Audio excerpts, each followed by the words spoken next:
Hello, girls. My name is Andrea Castañeda. It's good to see you. I'm 22 years old and I'm from Zipaquirá. I work as a translator from people who come to the country without knowing the language well, and also as a part time teacher in the school.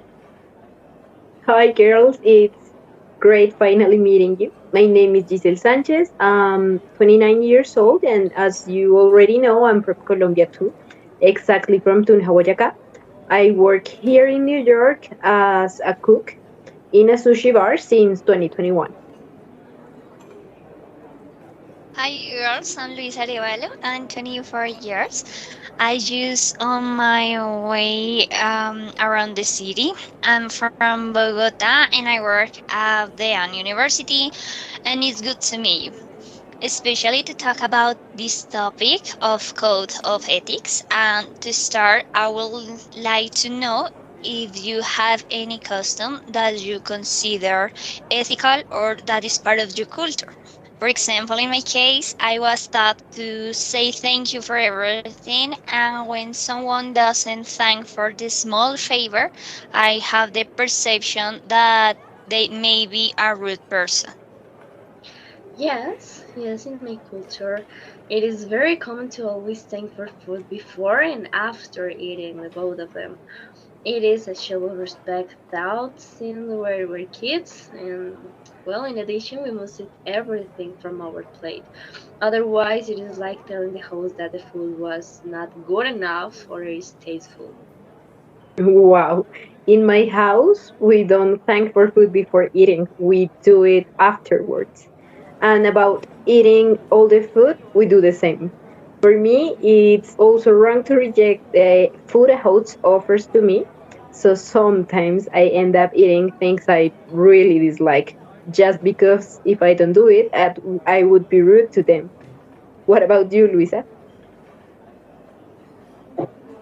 Well, in my family, we never thank for the food. I mean, I thank who cooks. For example, thank you, mommy, for your food, or it was delicious, but thank you for the food, no. And I believe that you will never invite me to eat because I don't eat something that I don't like. I prefer to say I little on and leave nothing on my plate. How interesting. Do you have your own personal code of ethics? I believe that as people, we must have personal code of ethics apart from those that have our culture that define us as individuals, but respecting the general codes that exist too. However, some people do not have them, but it is important to have those. What do you think? Yes, I do have one. I think that with the past of the years, I have developed it, and different situations and moments I've been through have made me forge my own code of ethics. I think the same as you. It's important to respect the general code, and I really hate when people ignore the code of ethics when it's about injustice. Yes, I have my personal code of ethics because I think it helps us to interpret a reality. I mean to recognize how to act in different situations. For example, I believe that the most important thing in my code of ethics is to treat other as I would like to be treated. Yeah, it is true. And it is so important to respect the ethical codes of other cultures, other people, and other communities too. For example, I cannot talk to all people in the same way. Some need specific words to feel respect or heard or valued. Well, depending on the context where they live, and many times those words are accompanied by actions. And well, it is very crazy all this. There are always new things to learn. There are many ways to show who we are, but for me, the main thing for my personal code of ethic is respect first and foremost. That's absolutely true. Have you ever felt like the acts of other people are completely against your code of ethics? In my case, one time I saw a guy punishing his dog until the dog almost fainted. Me and my boyfriend had to call the police and get in the way of the owner to protect the poor puppy. The owner said to the police that it was the best way to train a puppy. Can you believe it? Thankfully, everything ended up pretty well because the police took away the dog and put him in adoption. Now he's named Charlie and he lives in a good and caring home. What a relief. Poor dog. It bothers me a lot when they want to accept the limits of the society, of the limits of the correct. I also understand that there are people who do not have my code of ethics, but when they act badly without having any beliefs, it is very annoying. I think that that's something that is also in my code of ethics is the treatment of animals. I can't with people who hurt animals. And answering your question is yes, I have felt moments where do not respect my ethics. In my first job in a bank, I had a boss who seemed me to be a good person, but he told me that I have to say that the insert come with the saving account when a person opening an account, and that is a lie because this was not mandatory.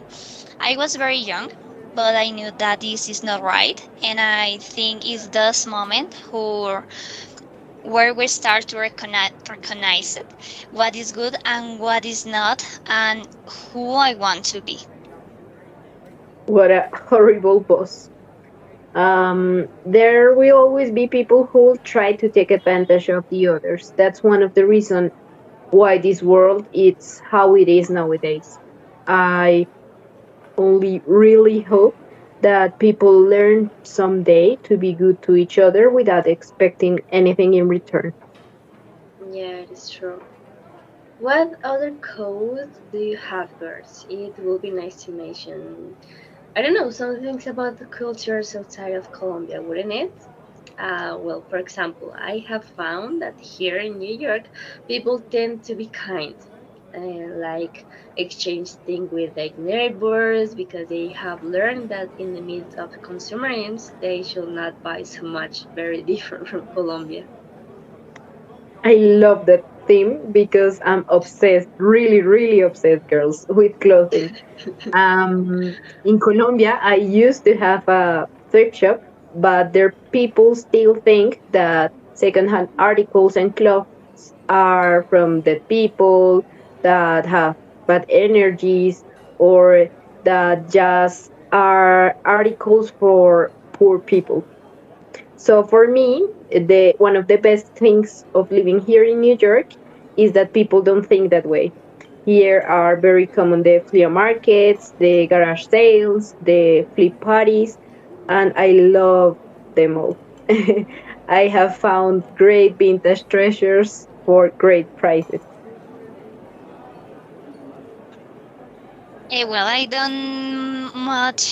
don't know much about that, but what I been seeing a lot is that here they are not close to the family as in Colombia. I have met people who become independent as soon they turning 18, and in Colombia it is not so common, not only because the social class, but also because of family ties. Yeah, I agree, but I also think the economic issue has an influence. Here, young people can legally work from 16 years, while in Colombia until 18. They have very few opportunities and also bad payments for not having experience or because the sector where they live does not allow a good quality of life, contrary to this place. But, however, what you say is true. Being independent here at the turn of 18 is an achievement for the boys and something almost obligatory as well. I think both of you are right. Here, sorry, in Colombia, the bondings are very important, but here, independence is more important. Other thing I have noticed is that here couples get married younger and in a bigger proportion that compared to Colombia. Almost all my friends are engaged or already married, and I even have met two guys on different dates that are divorced. What do you think about that?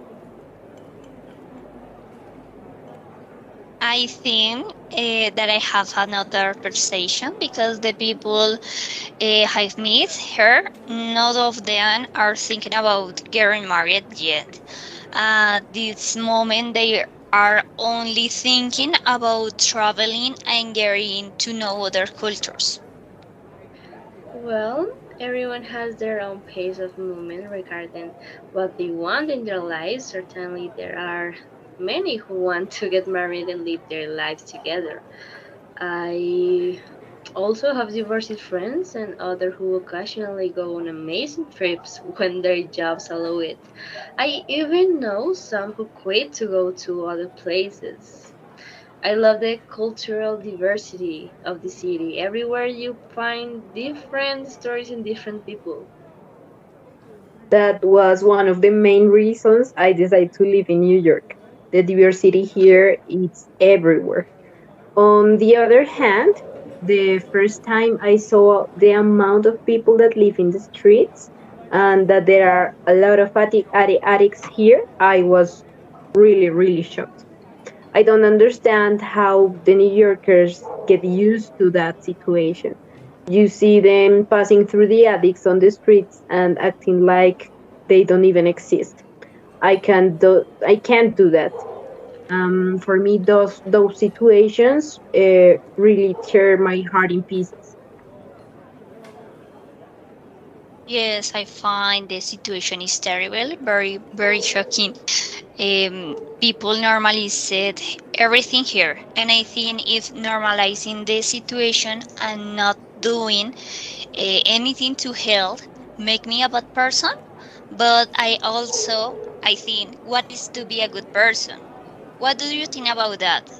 What is to be a good person?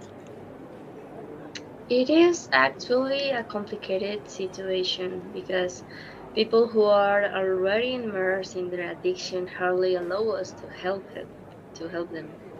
I think it would be nice if people give them food once in a while with a foundation or with an organization or something like that. But there are people who aren't in their five senses and they also have their neurons badly damaged because of the substances they put into their bodies. It is very sad, and I know some places that receive them to sleep. However, well, their behavior is sometimes bad and they are not allowed to return. All that kind of situations have made me change my way of thinking about certain things. One thing I'm completely sure of is that my family and my Colombian roots are very important in my life and that they made me the person that I am nowadays. And a big part of my personal code of ethics is due to them. Yes, I completely agree. My code of ethics has been formed by different situations, and I believe that the educations that my parents gives me also influenced me very, very a lot, a lot. Yeah, it is true. What a beautiful comment. Well, it has been very nice to share experience and thoughts with you girls. I hope we can meet again to continue talking. It was a great time. I really hope to see you again here or in Colombia. Yeah. I hope the same. See you soon. Bye.